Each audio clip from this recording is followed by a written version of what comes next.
That's not too bad. I think I'm done eating Triscuits. Organic Triscuits. What does an organic Triscuit have that a regular Triscuit does not? They taste pretty much like a Triscuit. Organs.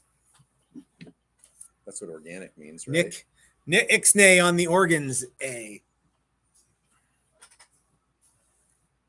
This is not working at all. This isn't working one little bit. All right, now now you're taller. I'm working at getting us the right height. Okay.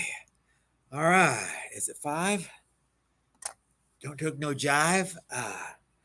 Hey everybody, this is Matt and we're at Texas Toast Guitars. Thanks for watching another episode of Texas Toast Guitars live stream on Thursdays. I put this here because I've been asked to put the microphone near you. Ooh, maybe I just move it away from me. And then that way it won't be so bad. I think it's the timbre in your voice. Yeah, that could be. Cuts through. Okay. It's like I don't know what it's like. I don't know either. It's like my voice is a cold knife. Yours is a hot knife. And this is all butter. Yeah. Oh, all right. That doesn't look cool. Okay. So Joy said not to wear these glasses, and they're the only ones that I can find right now. So, hey everybody. So hey guys, thanks for tuning in.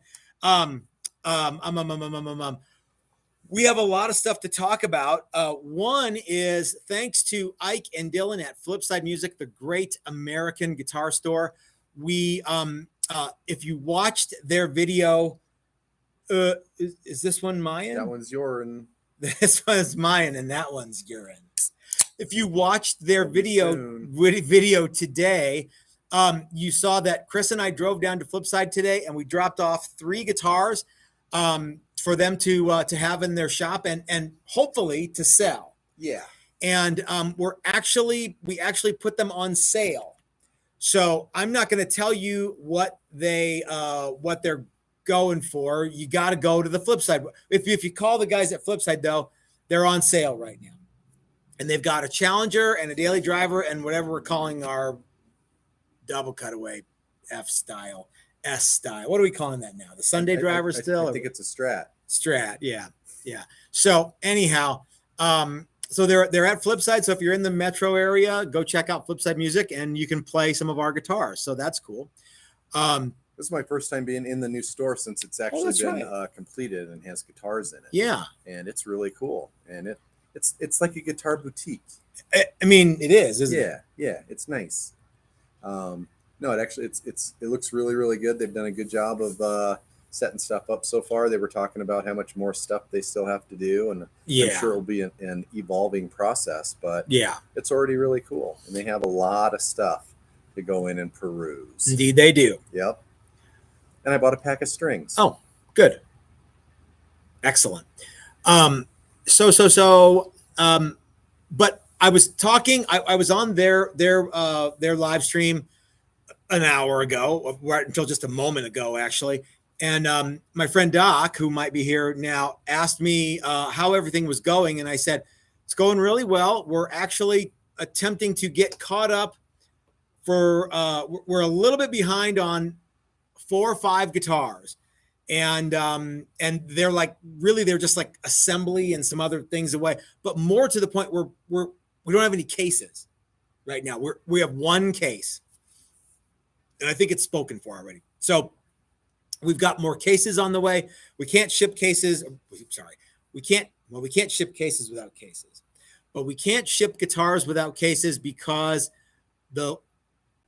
one of the times that we did it, it stung us pretty bad. They got.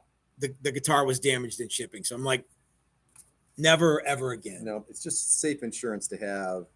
So we actually just use a really, really nice gig bag now.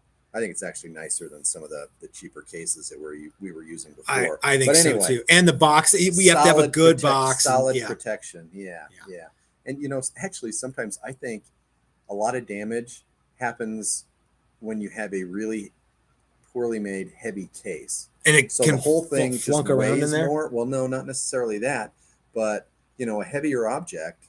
It's that whole, you drop a feather, you drop a bowling ball, they travel at the same speed. Yeah, and it's a bunch of bullshit. In a vacuum, they do. In a vacuum, they do, but not in the real world. So how about a tennis ball and a bowling ball? If you drop a heavier guitar case on the floor, there's going to be more impact. What about something of similar density, even not in a vacuum? A marble and a bowling ball probably, drop at the same velocity regardless of the vacuum. But I see what you mean, though. Yeah, but anyway, I think. And if you drop a bowling ball on your guitar case, bad idea. Yeah, and so. Anyway, so my friend Doc was asking me how things were going, and I said, well, we're catching up on a handful of things that we need to get caught up on, guitars that need to get shipped out. And we're also kind of working on some new marketing ideas and some new marketing strategies. Hi, Doug. Toast Right and JJJ 57 Strat. Thank you, Doug. Yeah, those are definitely in the on the list of things that we are working on. But I'm going to get to the point. I'm going to actually let Chris and I vamp on that for a little bit, why things are kind of backing up a little bit. But Doug, thank you so much for the super chat. Anyway, what in the heck was I talking about? Oh, so at one point, I think what I told Doc was it's going to be the next 14 days are going to be fun. And what I actually meant was the next 14 days are going to be fun. Not like, how people sometimes sarcastically that'll say, be fun. Yeah. And he said, roll your eyes. Yeah. And I can't remember what he said, but anyway, I'm actually looking forward to the next 2 weeks. There's a lot of good stuff coming up, and I'm very excited to bring a lot of that stuff to you guys in the upcoming days. But Chris, would you care to elaborate on why we're a little bit behind in the last couple of weeks? Because there's been a lot going on. Yeah. And we had a class all week last week. The day before the class, 2 days before the class started, was the Great American Guitar Build Off, $400 edition. Which actually really started the Friday before. Yeah, that's right. Yeah. And went through Friday, Saturday, and then part of Sunday. Yeah. As these things do. Yeah. And get a group of friends together. Yep. And we had a class that was like around that same time. And then we had a class 2 weeks before that. So we had a class and then a week of almost recovery and getting ready for the $400 thing, and then another class. And then before that, we had a bunch of like prototyping kind of stuff happen, which nobody really sees. Yeah. And you got to remember it's Matt and me. Yeah. And, unfortunately, all of a sudden a month has gone by or 2 months has gone by, and you're like, we ran out of a lot of products too. Like we ran out of some paints, and we ran out of some this, that, and the others. And we had to go buy custom mixed color paints from Emo, and Emo was gone. And it just kind of all this stuff added up. It's just, I think we always forget that there's only so many days in the week, and there's only two of us, and there's only so much I can do. So, well, and there's only so much that you and I both can do, right? Right. But we've got some really neat stuff on the horizon. Like I said, the next 14 days should be pretty fun for me. I'm looking forward to bringing that stuff to you guys and showing off some of it. But let's take a quick super chat from Doug Santaniello. He says they love the Oak Top Daily Driver. Very cool. And the young man who bought that really loves that guitar. And he said this to me. I don't know. Maybe it's a young man. Maybe it's an old guy. I don't know. I don't know what Josh is, an older guy or a younger guy. I don't know. I've never met him.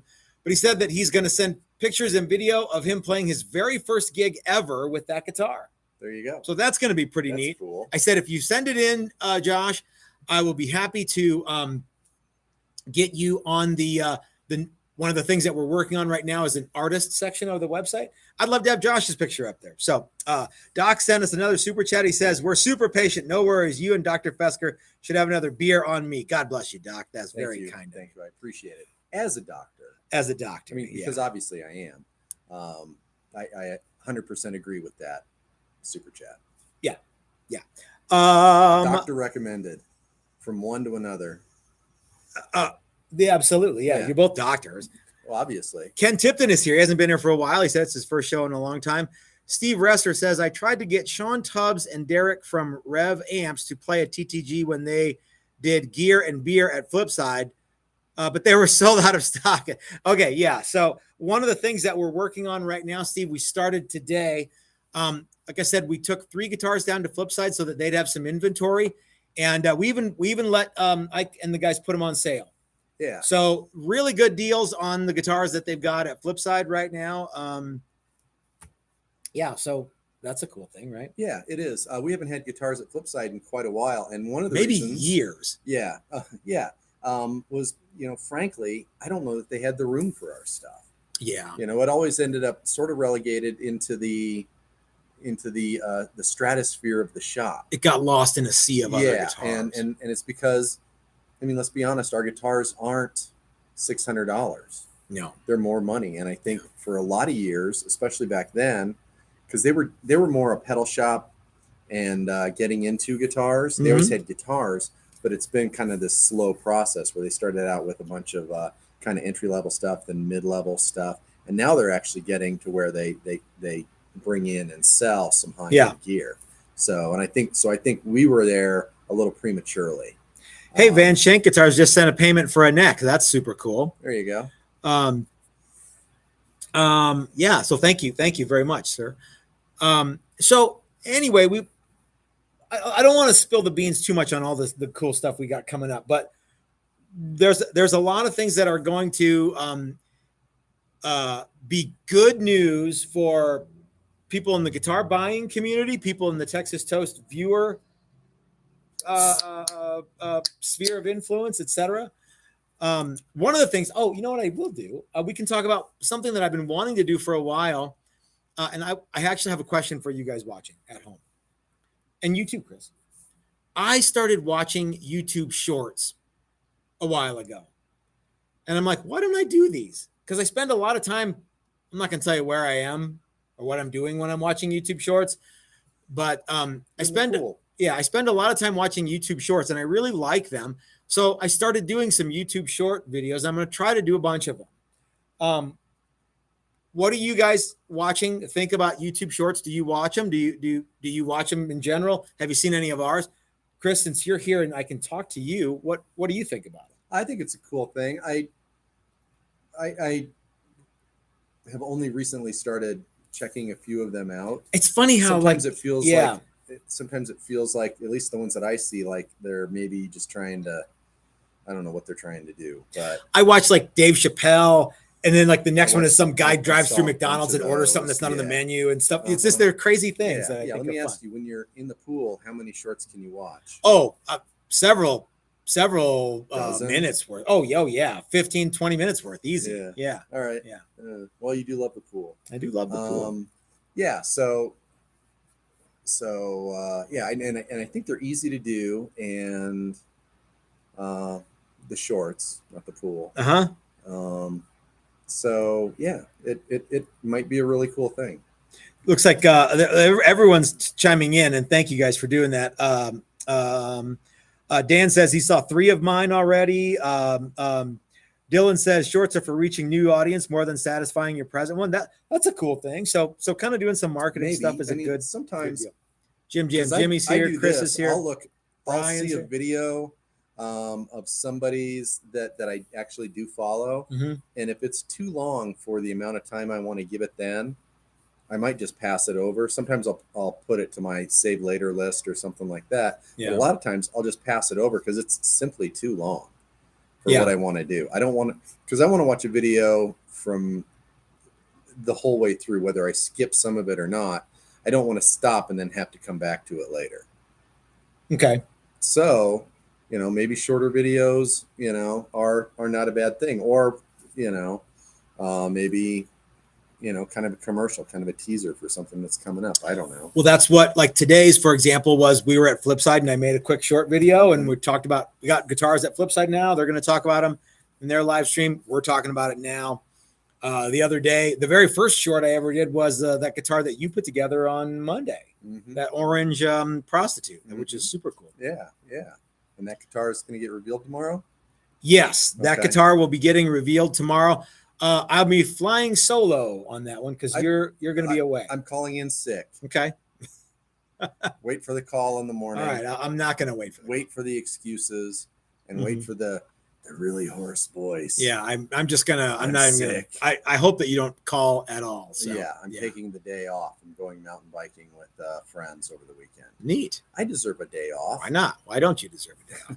Tuesday I took off because my internet went down. I had to wait for the internet guy all day at my house, which was really dumb. Well, yeah, and I took Monday off because that's usually what we do. Usually that's what we do. Yeah, that's why I came in on Monday. I was just going to work Monday through today. Yeah, and take off tomorrow and not feel as guilty about it. I don't think you should feel guilty. But yeah, as it turned out, I ended up having to take Tuesday off. I also didn't realize. I mean, I sort of did. How absolutely helpless I am without the internet. Yeah, unbelievable. Like there were times I was like, "Oh, I should just go look that up." Wait a minute. Wah, wah. Yeah, because my phone, for some reason, not red hot at my house without internet. Works fine, obviously on internet, but and I was having it needed to be updated, but I can't update it without internet, and so it worked terribly all weekend. Yeah, so Doug sent you a super chat, Chris, for some bike medicines. Some bike medicines. I don't know what that is, but that sounds like sport beer to me. It sounds like a sport beer, sir. A lot of people don't realize that in certain situations, a sport beer can be advantageous to your I don't see why not. Your confidence level. Yep. Especially a sport beer. Sporty beer. So, Chris, I have one of the things that I want to talk about tonight, in addition to all this new stuff that's coming up, and we'll probably bounce back like we do, go over here and then I'll see something shiny and then we'll go over here and then we'll get a super chat. If you guys have any questions that you absolutely want to ask, please ask them. If the best way to do it is like put like a bunch of question marks. Well, I see though. Oh, the second best way to do it is put a bunch of question marks. I see those more often than not. Yeah. If you just type in, "Hey Matt, what's the deal with stainless steel frets?" I might, well, for one thing, I won't answer that question, and two, I probably won't see it. But if you put a bunch of question marks and say, "Hey Matt, what's the deal with stainless steel frets?" I'll give you probably some smart alecky answer. You might at least see it. Yeah. If you send me a super chat, I try to acknowledge every single one of those, and I think my record is like 99%. Yeah, there's one or two I've missed. They show up. Yeah, I see them too. I can't read them from here, but I see them, and if you don't mention it, then So if you've got any questions, especially about stainless steel frets, and you want a snarky, smart alecky answer, I think nobody wants to hear stainless steel fret or relic. Yeah, everyone pretty much knows my feelings on those things. Yeah, but anyhow, so now, although you know what, this dovetails nicely into what our video is about today, Chris. Okay, and that is every guitar builder lying to you? What exactly are we lying about? I saw that and I was like, I don't know. As a guitar builder, I don't know. So we have someone who has been in the comment section lurking, and they kind of just want to be funny, I think. Or maybe it's someone who I know, but they're trying to, like, they have a new name and they're trying to, maybe it's Short Fat Lawyer. I don't know. But this person, he's more clever than that. Well, I mean, unless he's so clever that he's anyway, there's someone who has been lurking in the comment section of the last couple of videos and basically saying things like, why do you keep lying to everybody? And up to this point, I'm like, I don't even know what you're talking about. So I don't know how to answer that. Like what exactly is it that I am? What are you lying about? Lying to you about? And I'm sure it's something about like tone wood or nitrocellulose or relicking or stainless steel frets or this, that, or the other, or this truss rod versus another one. And frankly, I make the guitars that you and I build, Chris, are what we like to make in a way that we like to make them. And it doesn't mean that a single acting truss rod or stainless steel frets or Babinga fretboard or whatever finish you like isn't good. It just means that we don't do it. Mm-hmm. So I'm not 100% sure what this person is talking about, but Paul McNary wants to know if I mean a question like, with our stainless steel frets made of. I'm going to go. Okay, now that's actually a really great question, Paul, because there are lots of kinds of stainless steel. There are. So you do not want 303 stainless steel frets. I can tell you that much right now. Something that happened the other day, my phone has a magnet on it. Mm-hmm. You know, doesn't work here. Yeah, it does work there. All right. And I was eating, and I set my phone down, and there was a spoon, and it grabbed it. Yeah. And I look at the spoon, and it says stainless steel on the back, and I'm like, bullshit. Bullcorn. Yeah. So then I had to Google, because I finally had internet. Had to Google is stainless steel magnetic, and some is and some isn't. Yeah. But anyway, I'm thinking, well, in the world of guitars, you probably don't want magnetic stainless steel. Okay. I could be wrong. We should get a piece out and check it, because we have some, but that seems like a weird thing. Since you know, there's pickups, there's strings, and then you stick, you know, this other magnetic thing to it. Maybe it makes a Faraday cage. I'm sure there are alloys of stainless that, and remember, there's stainless and then there's stainless. Yeah, and I think people said, someone said something about that'll rust and it's stainless. Remember, it's not stain proof or rust proof. It's stainless. Stainless. Yeah.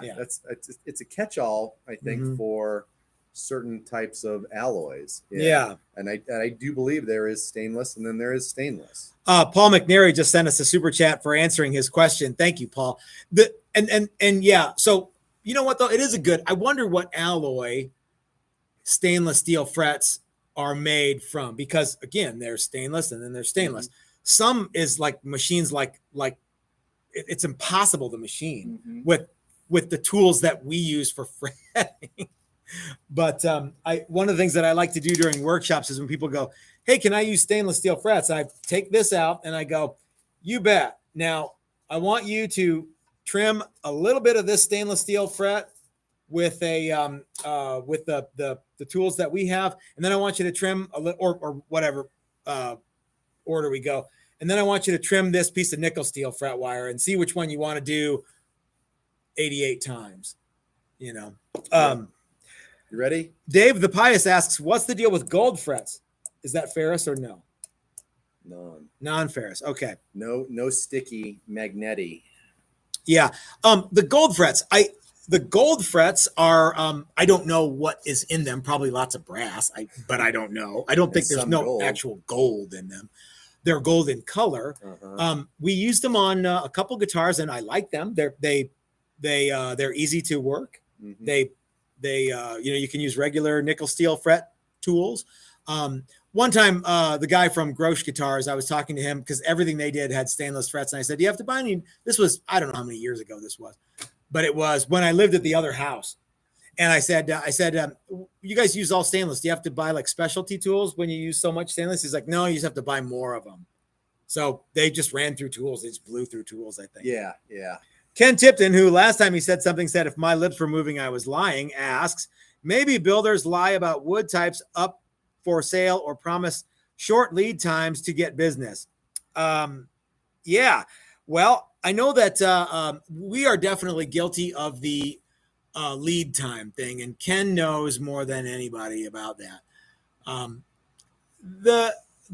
It's very, very hard to keep up with the orders that we have sometimes, especially the one-off stuff. And that's one of the reasons that we no longer do one-off things for people.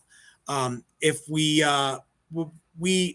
have 4 levels of challengers, and it's all we can do to get them out in a timely fashion. Now, the level 1 challenger, we can do those very, very quickly because of well, for one thing, here's just one case in point.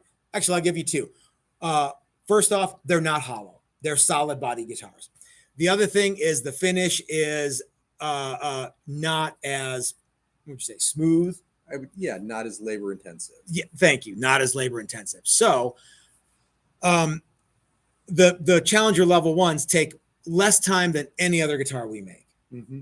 And that's kind of by design. Oh, they also come with P90s. That's it. They come with the Hipshot bridge. That's it. They don't have, there's no options except for colors. You can choose the color. Mm-hmm. But they're all mahogany bodies and they're all maple necks. Yeah. So we've eliminated a lot of the choices, which when I first started doing this, and I think you might too, Chris, correct me if I'm wrong. I thought, what's the big deal? Well, let's say you can get this with any pickup you want.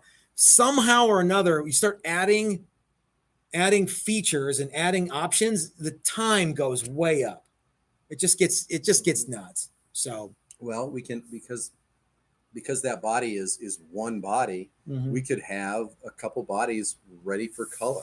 Mm-hmm. We can have a neck ready to go. And we do. Yeah. You know? Yeah. So yeah, so to that question, or to that.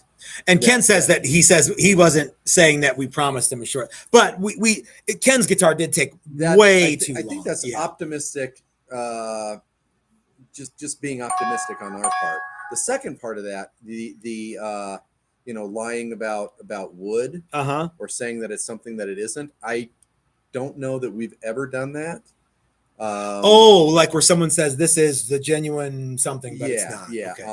And I think those two things are fairly separate. The one is just being optimistic about how fast you can build something. Mm-hmm. The other is out and out lying. Yeah. Yeah. We've made up names for woods and said, oh, this is white leery. Well, that's our name for poplar. Well, yeah. But so it is, well, yeah, it's kind of a combination of the Liriodendron is the genus that poplar comes from. So we made up a name. But we're not the only people who ever. And I don't think we've ever pawned off a veneer as a solid piece of wood or something like that. So, no, every time we've used veneer, we always say this is a veneer top. And, and because for one thing, we're just not that into the whole mystical tone wood thing. Yeah. Feel like if you lie about it, if you tell people it's this magical wood, then you just use regular wood. Brian Duncan sent me a super chat to turn my phone off. I don't know who that was. I don't even know what. Brian. It might have been Brian. Hey Matt, turn your phone off. You know what Brian should do is send me another $100 to turn the air compressor off. Yeah, that's a good idea. Yeah. So, is it hot in here? Or am I just still sweating from Dave's hot chicken? Whoo, brother. That was a spicy batch, that's for sure. Yeah, it was good. Yeah. Tomorrow morning I'll be curse you, Dave's hot chicken. But now just while you're watching shorts in the pool. Maybe. Yeah. Doesn't hit me like that. Dylan says that he's not sure that people know what wood species are. There's 250 kinds of mahogany, for example. And he's right. Yeah. Well, yeah, but I think occasionally there will be some blatant lying going on in the guitar world. We don't do that. Scott is one of my favorite people in the world that says that, Matt, you are a genius. God bless you, Scott. That's kind of you, sir. Is this Scott's first time here? No, it's Scott Martinez. He's been here a while. Yeah. Peter Davenport asks, hey, Matt, what's the Challenger body thickness before the drop top is glued on? We were just talking about that today. Yeah. So, and let's talk about when I think of the term drop top, I would say that none of our Challengers have a drop top, except for the level 3 has a thin 1/4 inch top. Mm-hmm. But when I think about a drop top, and I could have my terminology wrong too. Right. I'm not saying this is what it is. I think that what that is it's a top that's thin enough that you can bend it over like a forearm contour. The first place I saw it was on Warma. Yeah, and it was always on a Strat. Me too, and that's why I started thinking I don't even know that they call a telly with a top on it, a drop top, but maybe they do.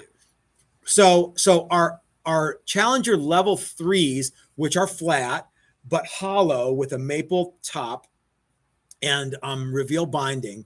The top is, it's not 250, it's like 240. It's 240, 245. And it has to be a little under a quarter of an inch because the everything's rear routed. Mm-hmm. So we just rear route, go directly into the so when you're doing it, as soon as you see maple, you're like, good, stop. No, you don't, because no, because they're hollow. Yeah. Right.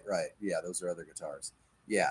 So you want to make sure, because switches are they need to be a little bit less than a quarter. Yeah. If it's 255, no. If it's 24. So what I'll do is I'll go to like 250 with the thickness sander, and then maybe run it through like without changing the depth, and then it's a little less than a quarter. And then when you sand everything with 60, 80, 100, 150, 220, it takes a little bit off of that too. Yeah. So and that's usually exactly what you need. Now, the thickness of the body then is right around 1 3/4 when it's finished. Total. Yeah. Yep. Now, our level 4 Challenger carved top, the tops start out at 3/4 of an inch, and the backs right now are like the same thickness as our level 3. So they're 1.5 inch mahogany backs with 3/4 inch maple caps, carved down to where when they get to the edge, the binding is right at 1/4 of an inch. Right. Okay. But I'm thinking that I want to change that. But I don't know what I want to change it to. Okay. And the reason I want to change that is because I want to start offering level 4s with, actually level 4s are available with trims right now. We're doing one for Joey Dude, Joey Doodalicious. But I would like to have them be a little thinner than that. That might be the place to do it. Yeah. I think it's kind of, in some ways, it reminds me, back in the day, the thicker the Gibson, the better it was. In a lot of ways. So, yeah. Some of them, I worry about it getting too thin. There might be, with all the cool stuff, the reveal binding and all of that. But you think we could go? But we could make them a little bit thinner. There's a lot of numbers between, because we were talking about, 1 inch and 1.5 today. The basswood. There's a bunch of numbers in between there. Sure are. So there's one that stands out. 1.1. So I have another. Chris, will you do me a favor? And if you, I'm going to ask you to do the favor first. If you can't do it because you don't know where it is, then just say no. Do you know where the scale is? I want to do something on camera with the scale. Could you get one? Yeah. And while you do that, I'm going to take a super chat from Dave, who says, Ibanez lists their wood by species, and that seems to confuse the hell out of people. I think that thank you. So we were at Flipside today, and one of the categories on all the guitars is bodywood. Oh, okay. And they have all this stuff listed out, and I don't really know if this is a big deal or not. I was like, I don't know that you need to give every single, Tom, Dick, and Harry that walks in here every single bit of information. Yeah. Right. I think that especially if you use woods that are associated with guitar making, I think everyone knows what maple, the difference between maple and rosewood. Yeah. I think everyone knows the difference between maple and mahogany. And I think that ash and alder seem to be things that when it's easy to tell, but sometimes a lot of people get them mixed up. Yeah, sometimes they do. Yeah. I guess and the more expensive guitars, sure, it's fun to know that stuff. Yeah. On a Squire, who cares? Yeah. Oh, this is poplar. Oh, it's going to be a good one. Yeah. Because there's poplar and then there's poplar. That's right. And the poplar that they use, it's an awful lot like the basswood they used to use. Just saying. If you want to talk about lying about wood. So the guy who is normally here telling us that we're a bunch of big fat liars is not here today. But anyway, so I don't know what his maybe SS chased him off last week. Maybe. Well, anyway, he is gone for a while, and then SS is here. Good. He's gone for a while, and he'll make an appearance and and everyone has a great time. Dave Chenzoff says that we may need some moderators if that continues. Well, we have moderators. We may need a couple more. Well, we have lots of moderators, and they all watch. Hey, Dave. And you want to be a moderator? You know what I say? You know what I say to all? I never censor the comment. The comment section, as far as I'm concerned, is like the road warrior. You know what I mean? Unless somebody says like a bunch of like stuff about like some racist thing or something stupid. I don't want to hear about that stuff. But if they're just making fun of us, or trying to get me to go to their weird porno site, we can get rid of that stuff. But yeah, if it's just somebody trying to start a bunch of nonsense in the comment section, and that usually is a self-correcting problem. Yeah, it usually is. Yeah. But anyway, NSJ Guitars, aka Scotsman, Matt, he's just a regular troll trying to get a rise out of you. Yeah, and I'm not really, I guess I'm not playing along, but I do want to know what he thinks we're lying about. So here's one thing. Let's myth bust. Okay, I'm ready. One of the things that we the Great American Guitar Building Contest is done. Oh, is it contest or challenge? It's a contest, right? I think we're changing the nomenclature to read Great American Guitar Building Challenge. Okay. Now, this last year was a huge success, and we challenged everybody to build a guitar using no more than $400 in parts and materials. Mm-hmm. I remember. Yeah. And that was just your kind of to get your foot in the door. Then you had to give your guitar to 6 independent judges, and they played them and then voted, and then they ranked all the guitars, and one guy came out on top and won $2,600 in cold hard cash. Yep. This year, the challenge, the gatekeeping, is you have 100 ounces. So the guitar has to weigh 100 ounces. Now I'm giving you 1 ounce on either side, 99 or 101 ounces, and you're good. Okay. Now after that, your guitar still has to go to all the judges and get judged and has to rock out. Don't get mired by the 100 ounce part. No. So that's my tip to you. Yeah, the guitar still has to be cool. Yes. And I don't think that 6 1/4 pounds is unrealistic. No, for a neat guitar. No, it's not. What did your neat guitar weigh? It was under 5 pounds, 4 ounces. Yeah. Now I could have added another pickup and probably gotten to Yeah. I mean, and really, we weren't playing that game. No. When we were making those guitars. No. But we could have easily done something. Come up with something. So somebody, the very first time that I talked about the 100 ounce challenge, said that if you ship a guitar from a humid area to a dry area or vice versa, it could lose an ounce of water or gain an ounce of water just by a change in humidity. Mm-hmm. I'm thinking, no way. Over the course of however long. So what I want to do, Chris, is I want to see what is an ounce of, well, let's say, we could get water, but let's use beer just for the sake of conversation. Okay. So this is on pounds and ounces. Pounds and ounces. All right. So I don't know if you guys can see this. It's not a fluid ounce. It's a weight ounce. So let's see how much beer this is one of the red Solo cups that Brian brings to give tequila to me. Oh, I thought those were for planting flowers. No. All right. So I'm just going to pour this. I don't know how much Coors beer. 9. Oh, there you go. Exactly 1 ounce. Okay.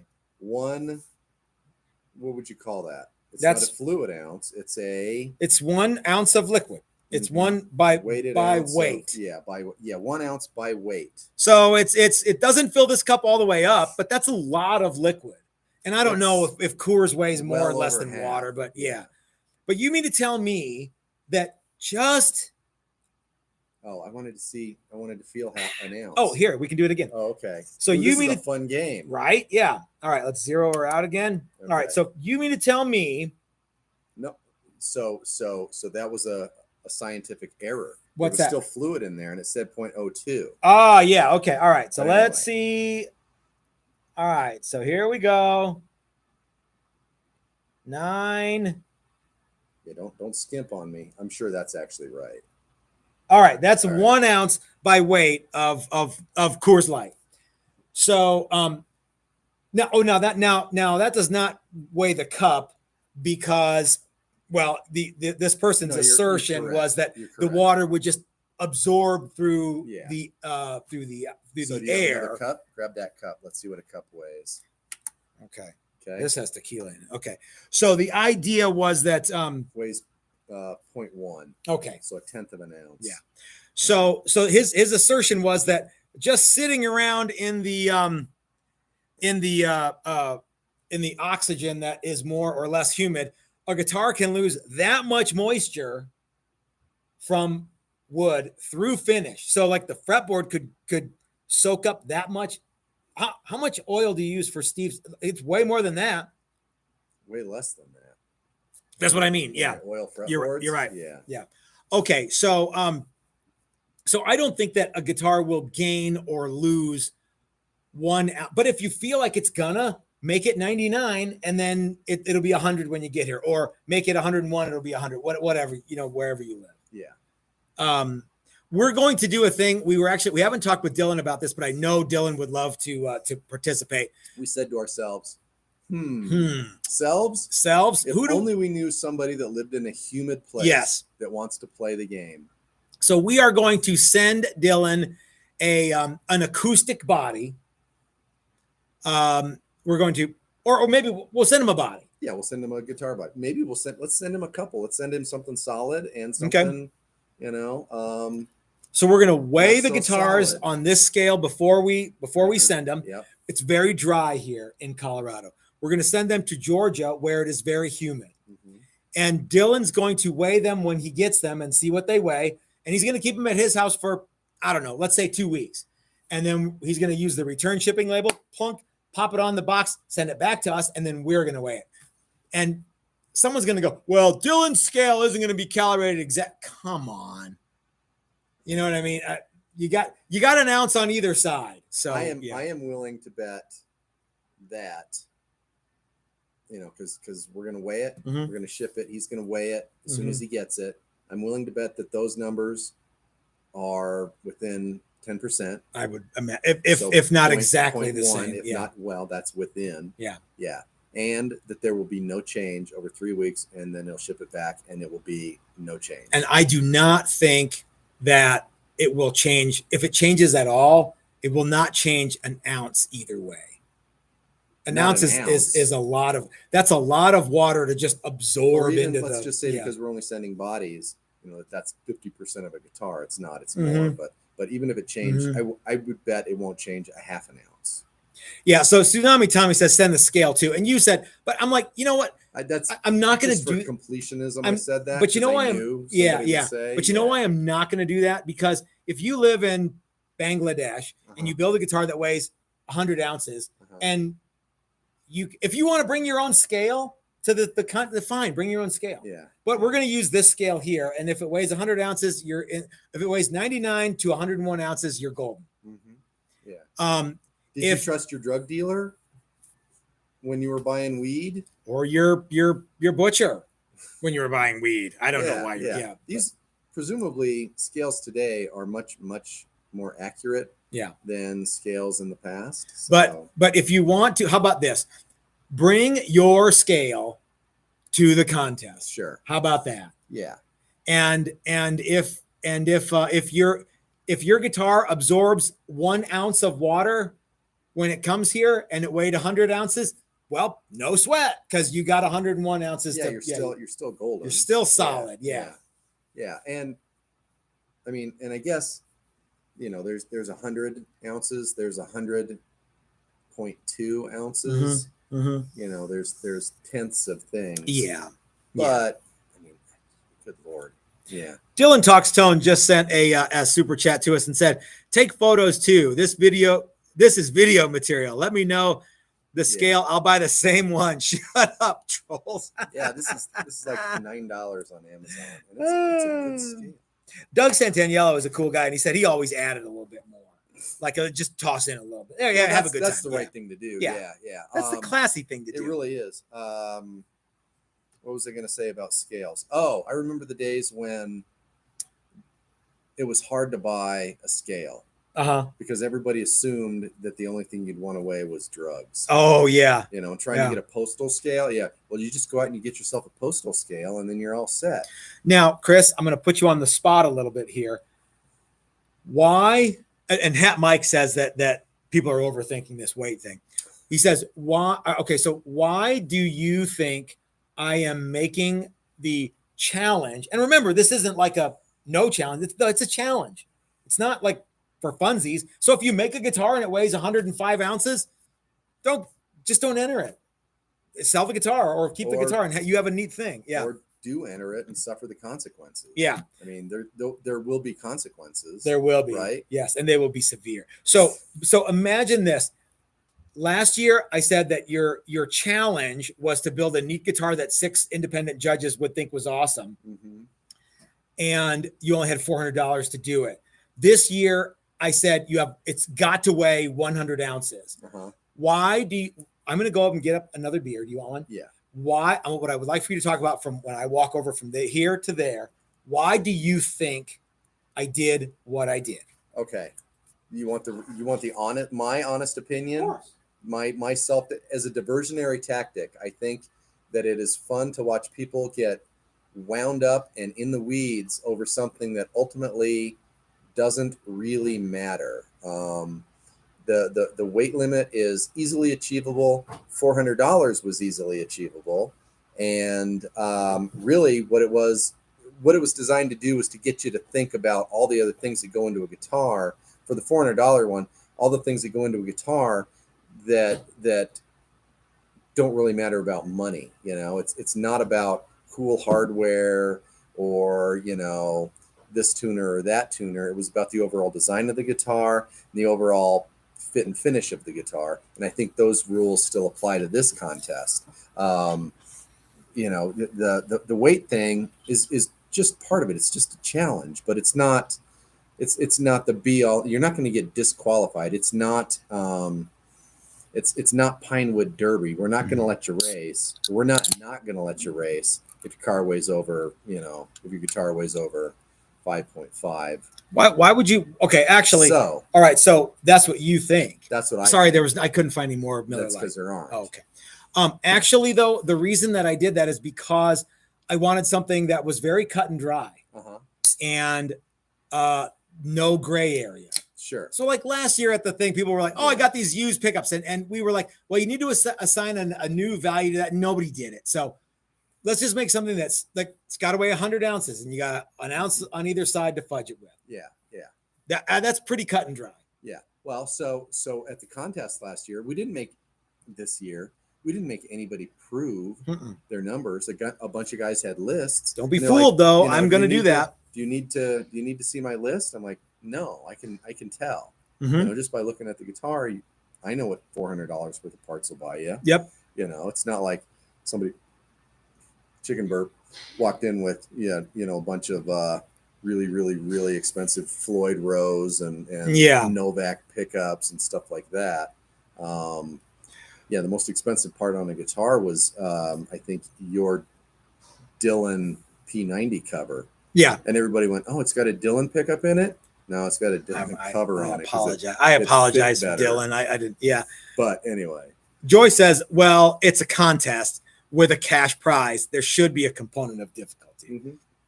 And you know what? There are lots of there are lots of other guitar contests that you can make whatever you want, and you're not hamstrung by weight or dollar value. But this is my contest. I can have it be whatever I want. Yeah. So, well, and it adds a little bit of a twist. It's like a cooking contest where you have to use these ingredients. And one of them is like shrimp juice. So and you have to make a dessert that 5-year-old kids like, and you have to use this clamato or whatever. There's usually some bizarre thing in the dessert, or do I just need to use it as like a cleaning? No, agent? I think it has to be in there. So yeah. So we're going to test the theory of that. Can a guitar go from a dry, would you say arid? I would say, desert-like climate to a humid climate and sits for 2 weeks.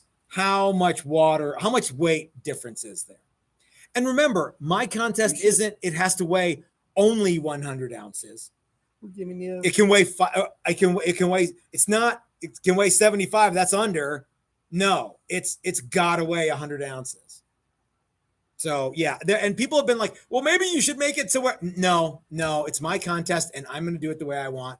And if you don't like it, you can start your own contest. Just play along; it'll be fun. Yeah. Or stop thinking about reasons that you can't do it. Yeah. And start thinking about reasons that you can do it. Everybody on the chat who's here, who knows, has already started doing it. Right. Everybody who's not going to do it anyway just is just complaining. Yeah, that's the way it works. Yeah. They're looking for reasons to not do it. They're looking for reasons to fail. Yeah. Don't do that. Don't hamstring yourself right away. Wait till later to hamstring yourself to fail. Paul McNary says, will your shop be available to make last second adjustments? I don't see why not, Paul. We did that last year. There was actually a hotel tune and tune that happened in the lobby of a hotel. Yep. Two guys got together. I don't know how well that went. I think there was a lot of beer got drunk that night. Well, hey, maybe your guitar came through just fine. Ken Tipton asks a serious question: 100 ounces with or without strings? It has to be the playable guitar weighs 100 ounces. So with strings. Now, I didn't say it had to have 6 strings. I didn't say you had to make it out of wood. I just said it had to weigh 100 ounces, give or take 1 ounce.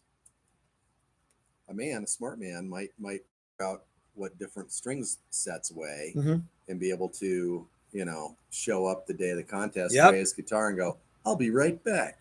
Yep. My guitar is tuned down to D with 12s. Dylan says those that can do, those that can't troll the comments. Maybe. Yeah. I mean, I didn't say it had to have a strap on it. So if your guitar weighs 101 ounces with no strap buttons, don't put any strap buttons on it. I don't care. Maybe it's designed to have a strap on it at all times. Maybe it is. Yeah, maybe. I don't know. Maybe a tuner is an integral part. I don't know. Yeah. Why does this got a tuner on it? They all should have a tuner. That's my thing. The only rule is the guitar has to weigh 100 ounces, give or take an ounce. Yeah, okay. Yeah. I think we've beaten this horse. We're already perpetuating the getting all wound up about the 100 ounces part. But guys, I'm not lying to you when I say that I don't believe that your guitar can change weight 1 ounce by going from one climate to the next, just by absorbing moisture in the air. Well, so that's 1%, right? But a body and a neck, what percentage of total guitar weight do you think actual wood is? 80. Oh, a bridge makes up way more than I think. Bridge and tuners and screws and all that kind of stuff. I would say 40 to 50%. I would say a minimum of 50%. Okay. Is wood. Okay. I guess it depends on the guitar. Yeah. Let's go 50%. That's an easy number. I can play mathematician with that. Okay. So really what you're saying is a 50-ounce guitar can gain 1 ounce or lose 1 ounce. Yeah, because I see what you mean. Because the pickup isn't going to absorb moisture. Yeah, the bridge, the steel bridge isn't going to pick any moisture up. Yeah, so a 50, I don't know how much. And you're telling me that it can pick up all this stuff with a hard shell on it, covered in plastic. There's another test. I also never said it had to have a finish on it. No, but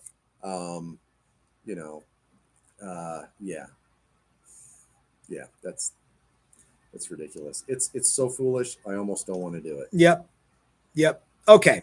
No, I mean the contest. Oh, I think, and you know what? I think that's fine. I don't think you and I are in any way. Play next year. Maybe not. Yeah. Paul McNary says it's going to be a lot of fun. This year was fun. I think it would be fun to do it even if you didn't actually finish or you weren't able to make it. I would think that everybody that at least started a project probably had some fun with it. I hope so. I know Paul McNary kind of got jammed up with some stuff at home. Well, couldn't make it this year, but so did Gary Taft, and so did Gary Redburn, and all those guys. Life gets in the way, but I would like to think that all those guys had a good time. You know, even if you don't get any further than the planning stages of this stuff, it's still pretty fun to sit down at the computer and go, okay, this is what it takes to build a guitar. This is what I want to build. I'm going to go shopping. I'm going to look at prices. This live stream went so fast. You know what time it is? Yeah. It's like 5 till. I know. Shane says people need to chill out and just have fun. Galaxy Stranger 01 says, when are they going to make titanium Floyds again? I don't know. Scott says that he built one but couldn't make it. I'm sorry to hear that, Scott. We'd love to have you this year. Doc says he's picking up his ultralight mahogany from Tonewood Experts tomorrow. That's cool. Ken Tipton said, who the hell said it even has to be electric? Acoustic is no problem. Well, that's just it. You can always make a guitar that's lighter than 100 ounces and add 20 ounces to it, or 16 ounces, of other crap. Is there going to be there could be two parts to that question. One, added the elegancy of added weight.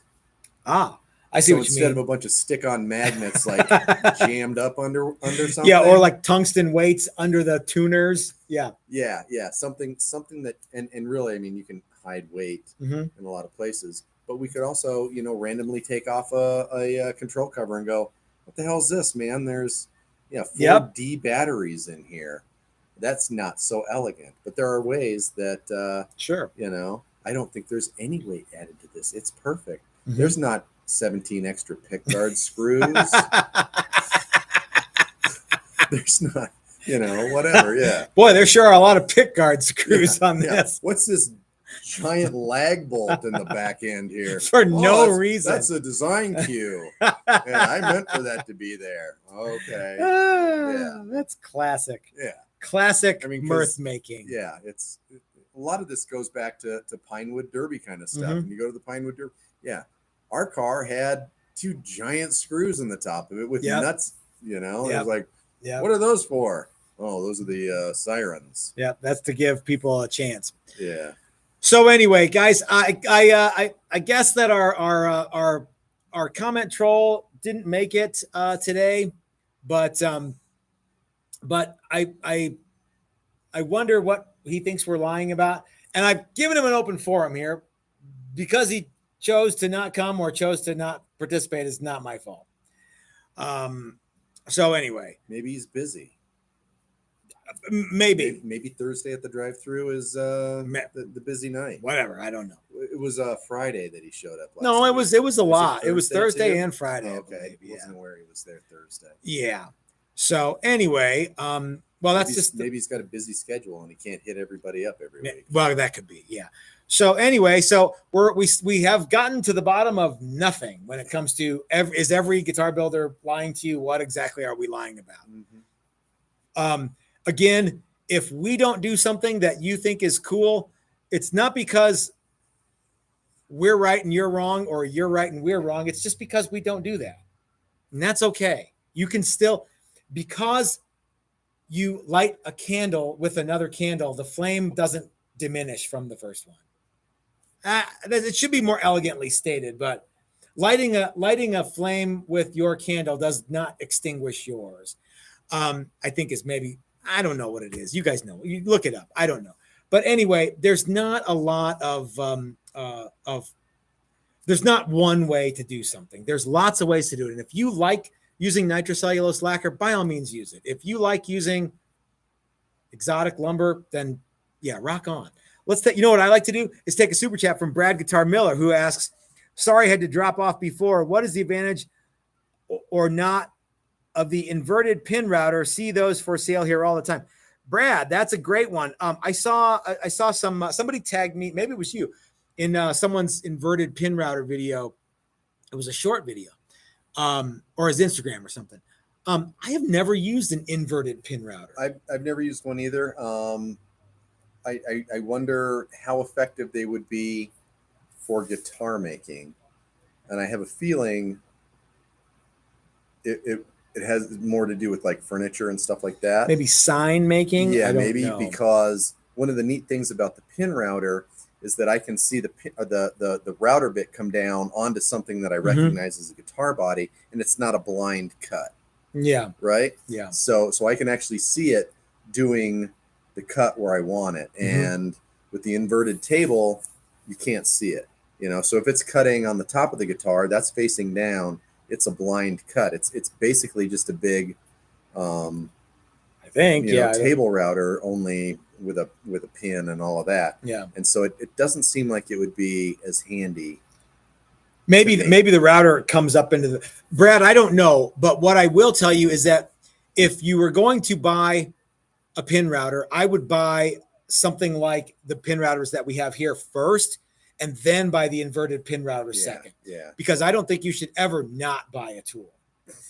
But if it was me, especially if it's a good value. That's right. Yeah. If it was me, I'd buy the regular pin. I'd buy the pin router with the routers on top and the pins on the bottom first. And I wouldn't get all wound up about well, there's no pin routers available, so I'm going to buy this one, even though I'm not quite sure how it's going to work. I would hold out, and because as soon as you buy that inverted table, Dusty Lumber Company, the thing that you want is going to show up.